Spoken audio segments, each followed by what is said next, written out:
మంగళగిరి నగర పరిధిలో ఉన్నటువంటి పేద మధ్యతరగతి ప్రజానీకానికి ప్రభుత్వ హాస్పిటల్లో మెరుగైనటువంటి వైద్య సేవలు అందించాలనేటువంటి అంశంపై రాష్ట్ర ప్రభుత్వం ఓ కీలకమైనటువంటి నిర్ణయం తీసుకుంది. వాస్తవానికి ఇప్పటి వరకు శ్రీ పానకాల లక్ష్మీనరసింహస్వామి వారి కొండ దిగువ భాగం ఉన్నటువంటి 30 పడకల ప్రభుత్వ హాస్పిటల్ని అప్గ్రేడ్ చేస్తూ చిన్నకాకాని శ్రీ యార్లగడ్డ వెంకన్న చౌదరి క్యాన్సర్ హాస్పిటల్లో 100 పడకల హాస్పిటల్ నిర్మాణానికి చకచక అడుగులు వేస్తూ ఉంది. ఎన్నో సంవత్సరాలుగా ఈ ప్రభుత్వ హాస్పిటల్ ఈ ప్రాంత ప్రజానీకానికి వైద్య సేవలు అందిస్తుంది. కానీ మరిన్ని వసతులు కావాలనేటువంటి ఆలోచనతో ఎప్పటి నుంచో 100 పడకల హాస్పిటల్ కోసం వివిధ సంఘాలు పోరాటం చేస్తూ ఉన్నాయి. ఈ ప్రాంతంలో రోజు రోజుకు పెరుగుతున్నటువంటి జనాభాకు మెరుగైనటువంటి వైద్య సేవలు అందించాలనేటువంటి ఆలోచనతో ఇప్పుడున్నటువంటి హాస్పిటల్ తక్షణమే 100 పడకల హాస్పిటల్గా అప్గ్రేడ్ చేయాలని డిమాండ్ చేస్తూ దాదాపు 10 సంవత్సరాల క్రితమే మంగళగిరి 100 పడకల సమగ్ర ప్రభుత్వ ఆసుపత్రి సాధన కమిటీ ఏర్పాటైంది. అప్పటి నుంచి ఇప్పటి వరకు వారు అనేక ఉద్యమాలు చేపట్టారు. మంగళగిరి ఎమ్మెల్యే మరియు రాష్ట్ర ఐటీ విద్యాశాఖ మంత్రి నారా లోకేష్ గారి చొరవతో ఎట్టకేలకు 100 పడకల హాస్పిటల్ నిర్మాణం జరగడం పట్ల హాస్పిటల్ సాధన కమిటీ హర్షం వ్యక్తం చేస్తూ ఉంది. ఇప్పుడున్నటువంటి హాస్పిటల్ స్థలంలో కాకుండా చిన్నకాకాని స్థలంలో ఎంతో సౌకర్యవంతమైనటువంటి మెరుగైనటువంటి వైద్య సేవలు అందించడానికి అది ఎంతగానో ఉపయోగపడుతుందంటున్నారు వారు. వైద్య పరిభాషలో ఎవరైనా సరే ప్రమాదానికి గురైనప్పుడు మొదటి గంట అనేది చాలా కీలకమైంది. దాన్ని గోల్డెన్ అవర్ అని కూడా అంటారు. అన్ని హంగులతో మెరుగైనటువంటి వైద్య సేవలు అందించేటువంటి హాస్పిటల్స్ రహదారి పక్కన ఉండడం వల్ల ఎన్నో ఉపయోగాలు ఉన్నాయి. ప్రమాదానికి గురైనప్పుడు మరి ముఖ్యంగా యాక్సిడెంట్ గురైనటువంటి వ్యక్తిని ప్రాణాపాయ స్థితి నుంచి కాపాడటానికి అది ఎంతగానో ఉపయోగపడుతుందంటున్నారు సాధన కమిటీ నాయకులు. రాష్ట్ర ప్రభుత్వం మంగళగిరి మండలం చిన్నకాకాని వద్ద దాదాపు 52.2 కోట్ల రూపాయల వ్యయంతో త్వరలోనే ఈ 100 పడకల హాస్పిటల్ నిర్మాణానికి ఇప్పటికే ప్రణాళిక సిద్ధం చేసింది. సాధ్యమైన త్వరలోనే శంకుస్థాపన కూడా రంగం సిద్ధం చేసినట్టు సమాచారం. గుంటూరు విజయవాడ నగరాల మధ్య మంగళగిరి ఎయిమ్స్ హాస్పిటల్ తర్వాత ప్రభుత్వ పరంగా 100 పడకల హాస్పిటల్ చిన్నకాకానిలో నిర్మాణం చేయనున్నారు. ప్రభుత్వ హాస్పిటల్స్లో మెరుగైన వైద్య సేవలు అందుబాటులో లేని కారణంగా పేద మధ్య ప్రజానీకం సైతం కార్పొరేట్ హాస్పిటల్స్ వైపు పరుగులు పెడుతున్న పరిస్థితి నేడు మనం అందరం చూస్తూ ఉన్నాము. అయితే చిన్నకాకాని వద్ద నిర్మించబోయేటువంటి ఈ హాస్పిటల్లో అన్ని హంగులతో సాంకేతిక పరిజ్ఞానంతో కూడుకున్నటువంటి వైద్య సేవలు అందుబాటులో ఉంటాయని డాక్టర్లు చెబుతూ ఉన్నారు. వాస్తవానికి గుంటూరు విజయవాడ మధ్య మరి ముఖ్యంగా రాజధాని ప్రాంతంలో ఉన్నటువంటి మంగళగిరి నగరం మాత్రం ఇటీవల కాలం బాగా అభివృద్ధి చెందుతూ ఉంది. వివిధ ప్రాంతాల నుంచి వచ్చినటువంటి ప్రజానీకం, వ్యాపారస్తులు, ఉద్యోగస్తులు అందరూ నగరానికి అవుట్స్కట్స్లో అంటే చిన్నకాకాని, ఆత్మకూరు, ఎర్రబాలెం లాంటి గ్రామ సమీపాన నివాసం ఉండడానికి ఇష్టపడుతూ ఉన్నారు. మంగళగిరి ఎమ్మెల్యే మరియు రాష్ట్ర ఐటీ విద్యాశాఖ మంత్రి నారా లోకేష్ గారి చొరవతో నిర్మాణం జరగబోతున్నటువంటి ఈ హాస్పిటల్ పుణ్యమా అంటూ సుదూర ప్రాంతాల నుంచి ఇక్కడ నివాసం ఉండడానికి వచ్చినటువంటి అపార్ట్మెంట్ వాసులకు కూడా వైద్యపరంగా మెరుగైనటువంటి వైద్య సేవలు అందించడానికి ఎంతగానో ఉపయోగపడుతుందంటున్నారు ఈ ప్రాంత ప్రజానీకం.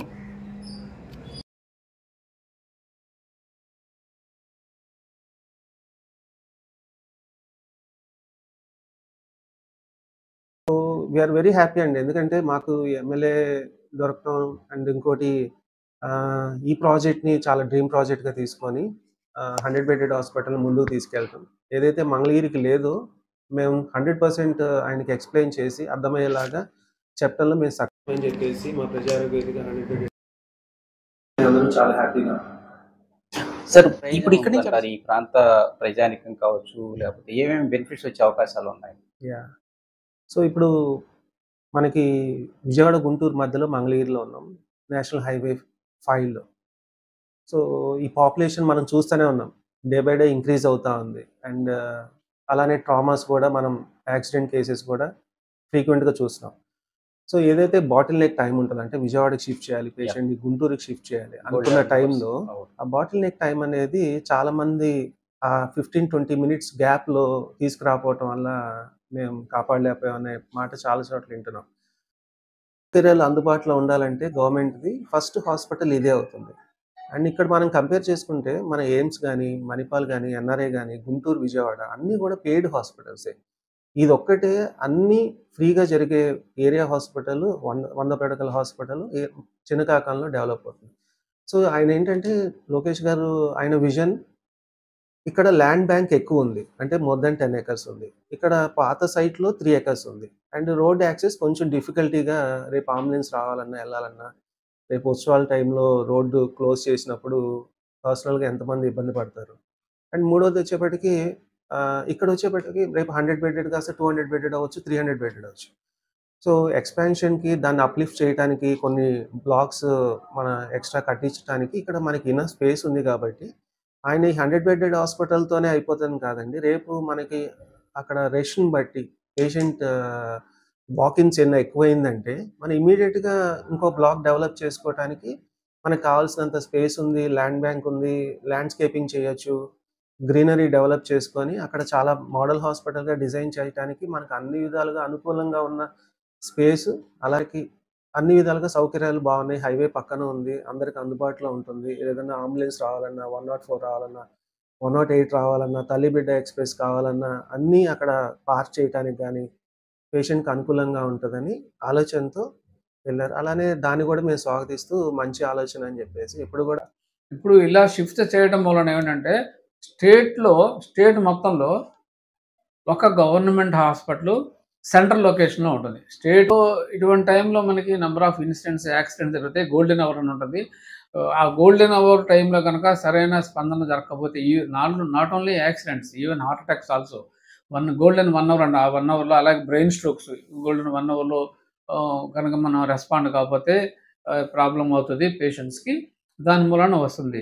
తర్వాత చుట్టుపక్కల కూడా బాగా అభివృద్ధి జరుగుతుంది. ఇప్పుడు మనం ఇక్కడ మంగళగిరి గవర్నమెంట్ హాస్పిటల్‌ని చూసుకుంటే, ఇప్పుడున్న ప్రస్తుతం లొకేషన్‌లో ఇక్కడ ఆస్పత్రి ఉన్నదని చెప్పి మేము పోరాటం చేసిన తర్వాత అది పాపులారిటీ వచ్చింది. నిజంగా చెప్తే. అంతకుముందు చాలా మందికి అసలు గవర్నమెంట్ హాస్పిటల్ ఉందా మంగళగిరిలో అన్న అనుమానాలు కూడా ఉండేవి. ఇప్పుడు దాన్ని దీన్ని ఒక పెద్ద ఆస్పత్రిగా మారడానికి అవకాశం ఉంది. సపోజ్ ఇంకా ఎక్కువ మంది వస్తారు. ఇంకా డాక్టర్ వంశీ చెప్పినట్టుగా ఇందులో చేసే సర్వీసెస్ అన్నీ కంప్లీట్‌గా ఉచితం. ఏది 50%లో లేకపోతే మొత్తం కట్టుకోవడాలో అవేమి ఉండవు. కంప్లీట్‌గా ఉచితం. మీకు తెలిసి ఏమేమి రాబోతాయి సార్? టెక్నాలజీ మామూలుగా మీకు తెలిసినంత వరకు ఏం పెట్టే అవకాశాలు ఉన్నాయి? మామూలుగా ఏరియా హాస్పిటల్ ఉంటే అన్ని బ్రాంచెస్ వస్తాయి. ఉదాహరణకి పిల్లల వ్యాధులకు సంబంధించి వస్తాయి.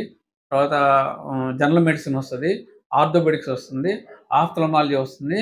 గైనిక్ వస్తుంది. తర్వాత జనరల్ సర్జరీ వస్తుంది. ఓకే. ఇవన్నీ కాకుండా మామూలుగా మిగతావన్నీ సౌకర్యాలు కూడా వచ్చే అవకాశం ఉంది. మేము లోకేష్ గారిని కలిసినప్పుడు ఆయన ఏం చెప్పారంటే, మీరు ఇంకా ఏం బ్రాంచెస్ కావాలో కూడా అంటే వేరే గవర్నమెంట్ హాస్పిటల్స్‌కి డిఫరెంట్‌గా ఉండాలి ఇది అని అడిగారు. మోడల్‌గా ఉండాలని చెప్పారు. మేము దానికి యాక్సెప్ట్ అవ్వడం జరిగింది. అలాగే ఏదైనా ఒక గవర్నమెంట్ హాస్పిటల్, ఒక పెద్ద హాస్పిటల్ గనక వస్తే చుట్టుపక్కల ఉపాధులు కూడా వస్తాయి చాలా మందికి. ఉదాహరణకి ఒక టిఫిన్ సెంటరు, ఒక కాఫీ సెంటరు, లేకపోతే ఇంకేదన్నా మామూలుగా నేచురల్ యుటెన్సిల్స్ కావాల్సిందో ఇలాంటివి వస్తాయి. తర్వాత అందులో 2027 కల్లా కంప్లీట్ అయిపోతుందని చెప్పారు. అప్పటిదాకా ప్రస్తుతం ఉన్న గవర్నమెంట్ హాస్పిటల్‌లో సర్వీసెస్‌ని కంటిన్యూ చేయాలి. అది మొత్తం కన్‌స్ట్రక్షన్ అయ్యేదాకా దాంట్లో కంటిన్యూ చేయాలి. అది ప్రజారోగ్య కమిటీ సభ్యులు, ఆసుపత్రి కమిటీ సభ్యులందరూ కూడా అడగడం జరిగింది. దాన్ని కూడా మేము కమ్యూనికేట్ చేస్తున్నాం మీడియా ద్వారా.